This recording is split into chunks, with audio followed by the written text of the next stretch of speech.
One of the rare occasions है जहां पर मैं अशोक वानखेड़े जी की बात को कहीं पर भी उसका विरोध नहीं करूंगा। हमारे बहुत सारे कारण रहे हैं, उसमें से एक कारण निश्चित रूप से जो अशोक वानखेड़े जी ने बताया, इस पर भी समीक्षा और चिंतन करना होगा और केवल चिंतन ही नहीं, इस पर एक्शन भी करना होगा। तो मुझे निश्चित तौर से यकीन है कि हमारी पार्टी इसका पूरा संज्ञान लेते हुए इस पर कार्रवाई करेगी। परंतु एक चीज मैं आपको सुनाना चाहता हूं, जरा सुनिएगा, 10 सेकेंड सिर्फ लगेंगे। 8 तारीख को इतिहास रचा जाएगा। इतना जबरदस्त आंधी चल रही है गुजरात के अंदर, परिवर्तन परिवर्तन परिवर्तन। ये आंधी चल रही थी गुजरात में परिवर्तन की। ये गुजरात में तो 5 सीट पे सिमट गए, पंजाब में बम्पर जीते, हिमाचल बगल में है, 1% से कम वोट आया, उत्तर प्रदेश में जमानत जब्त, उत्तराखंड में जमानत जब्त, गोवा में जमानत जब्त। वानखेड़े जी थोड़ा नाराज हो रहे हैं शहजाद, एक मिनट। इनका मॉडल कहीं नहीं चल रहा है। जबरदस्ती तुम पूरे बीजेपी के देश स्पोक्सपर्सन बन के मेरे पे क्यों आरोप लगाते हो? मैं सिर्फ इसको मैंने आपको बोला आप आम आदमी पार्टी के बन रहे हैं। कौन? मैं आम आदमी पार्टी का मैंने बोला आप कांग्रेस के बन रहे हैं। नहीं, मैंने वो भी नहीं। तो फिर क्या बोला? आप नाराज हो रहे हैं? आप शक्लें बना रहे थे ना, तो मैं अरे सुबह 7 बजे से बैठा हूँ भैया, कहीं ना कहीं तो थक जाऊंगा बोलते। अच्छा ठीक है ठीक है ठीक है। और टाइम काय का हो गया? 7 बजे बाद तो व्यवस्था भी नहीं है यहाँ पे। सवाल ही अमन जी, अब बताओ, दिल्ली में रहता हूँ, एक्साइज की नई पॉलिसी आई, कितनी सुविधा हो गई थी। अच्छा, मैं शहजाद को ये कह रहा हूँ, मैं भी आज शहजाद के साथ बिल्कुल मान, और शहजाद ने जब ओपनिंग किया तो मैंने बोला बहुत रीजनेबल दिया। उसने कहा कि ठीक है, हिमाचल हमको देखना होगा। मेरा ये बार बार जो मैं कह रहा हूँ कि मैं आम आदमी पार्टी को भी उतना ही कहता हूँ कि भाई जो बातें होती है ये चुनाव के टाइम पे बोले जाने वाले शब्द हैं। ऐसे हमने बीजेपी भी कई बार सुना कि अगली बार 150 पार, अगली बार 200 पार, नहीं होता। लेकिन अपने कार्यकर्ताओं में जोश भरने के लिए ये नेताओं को बोलना होता है। ये नेता बोलते हैं। आईबी रिपोर्ट भी ऐसे ही बोलते हैं। मुझे याद है नरेंद्र मोदी जी ने जब आखिरी बार चुनाव लड़ा विधानसभा का, तो उन्होंने आखिरी सभा में एक कागज निकाला था। बोले ये सर क्रीक भारत सरकार पाकिस्तान को देने जा रही है और जब तक मैं हूं तब तक मैं देने नहीं दूंगा। ये प्राइम मिनिस्टर ऑफिस का लेटर है। आज वो प्रधानमंत्री है 2014 से, वो लेटर कहाँ है?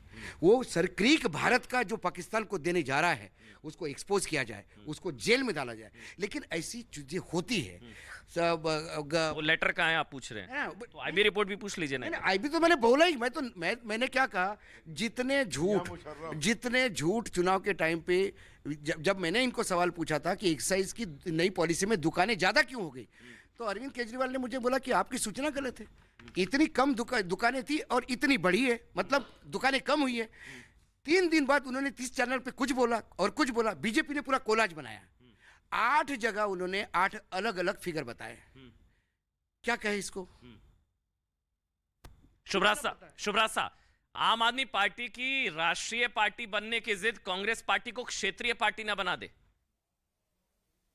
एक मिनट में शहजाद कुछ कह रहे हैं। हाँ शहजाद जवाब देना चाह रहे। एक मिनट। हाँ शहजाद शुभराज जी, एक मिनट शुभराज सा, 1 मिनट होगा, 1 मिनट। हाँ अमन जी, क्या हुआ कि इस पूरे घटनाक्रम में मैं एक बड़ा सीरियस पॉइंट कर रहा था, वो कहीं खो गया। मुझे एक बार 10 सेकंड में रिइटरेट करने दीजिए। मैं भी 6 बजे से लगातार शोज कर रहा हूं, तो थोड़ा सा मुझे भी समय दे दीजिए। देखिए, एक बड़ा सीरियस मैटर है। आम आदमी पार्टी ने अपने आप को आज राष्ट्रीय पार्टी घोषित कर दिया है। टेक्निकली वो राष्ट्रीय पार्टी बने नहीं बने मुझे अंदाजा नहीं, पर ऐसी कोई घोषणा की है। परंतु एक विश्लेषण होना चाहिए कि ये सो कॉल्ड इनका जो मॉडल है वो कहां कहां चल रहा है। ये गुजरात लेकर आए, नहीं चला। ये महाराष्ट्र लेकर गए, नहीं चला। हरियाणा लेकर गए, नहीं चला। आदमपुर गए, नहीं चला। उत्तर प्रदेश नहीं चला। उत्तराखंड नहीं चला। पंजाब गए, पंजाब के बाद हिमाचल नहीं चला। दिल्ली, अब दिल्ली में भी 8 वर्ष जब हो गए इस मॉडल को, तो पूरे एडवर्टाइजिंग के बाद 15 साल की इनकम्बेंसी के बाद मात्र 30 वार्ड ज्यादा पा पाए, और उसमें भी इनके 3 मंत्री के वार्ड में 1 सीट आई है 10 सीट में से।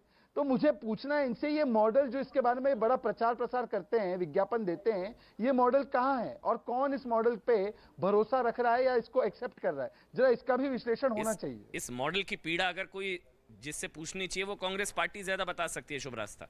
इस मॉडल की पीड़ा और इस मॉडल की भुक्तभोगी अगर कोई है तो शायद कांग्रेस पार्टी है सबसे बड़ी। शुभरास्ता सैयदार उसके बाद। जी, ये बात बिल्कुल ठीक है। ये बात बिल्कुल ठीक है कि कांग्रेस को जो वोट मिलने चाहिए थे, चूंकि कांग्रेस ने कुछ किया नहीं गुजरात में, इस वजह से वो वोट आम आदमी पार्टी के पास गए। ये बात आपकी ठीक है। लेकिन अमन जी, मुझे लगता है कि आम आदमी पार्टी को एक नेशनल ऑपोजिशन घोषित करने के पहले एक बार हमें यह भी देखना चाहिए कि बाई इलेक्शंस भी हुए हैं। बाई इलेक्शंस में समाजवादी पार्टी जीती है उत्तर प्रदेश में, और अच्छे से जीती है। तो बाकी के रीजनल पार्टीज को हम बिल्कुल दरकिनार ना करें। दिल्ली का इलेक्शन एक बहुत छोटा इलेक्शन है, उत्तर प्रदेश जैसे स्टेट को अगर हम ले तो बाकी रीजनल पार्टीज जो हैं उनको हम ये क्यों डिसमिस करके चल रहे हैं कि वो ऑपोजिशन बनने की होड़ में नहीं है या आम आदमी पार्टी से कम काबिल है। भाई आम आदमी पार्टी आज एक जगह पंजाब में और दिल्ली में शासन कर रही है, प्रशासन ही कर रही है। उसको मैं लोकतंत्र जनतंत्र के हिसाब से इसलिए नहीं बोल रही हूँ कि वानखेड़े जी ने अभी खुद ही कहा कि सवाल आप उनसे कुछ पूछे जवाब नहीं मिलता है उनसे, और अलग अलग टाइप की बातें बोलते हैं, तो उनके निश्चित रूप से जनतांत्रिक शासन तो नहीं चला रही है वो।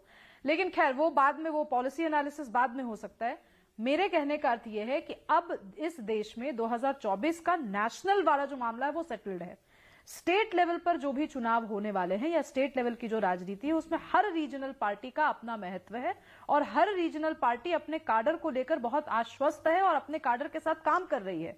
तो मुझे लगता है कि नेशनल ऑपोजिशन एक्चुअली एक कोalition ऑफ रीजनल पार्टीज होगा, जिसको मैं थर्ड फ्रंट वगैरह की भी बात नहीं कर रही हूँ। नेशनली मुझे लगता है बीजेपी एक डोमिनेंट हेजेमोनिक फोर्स की तरह है, और उसके अलावा जो रीजनल लेवल पर जो भी पार्टीज हैं वो किस तरीके से विधानसभा इंपैक्ट करती हैं आगे आने वाले समय में, मेरे हिसाब से देखिए ये सारे बाई इलेक्शन की बात की, बहुत सही बात की।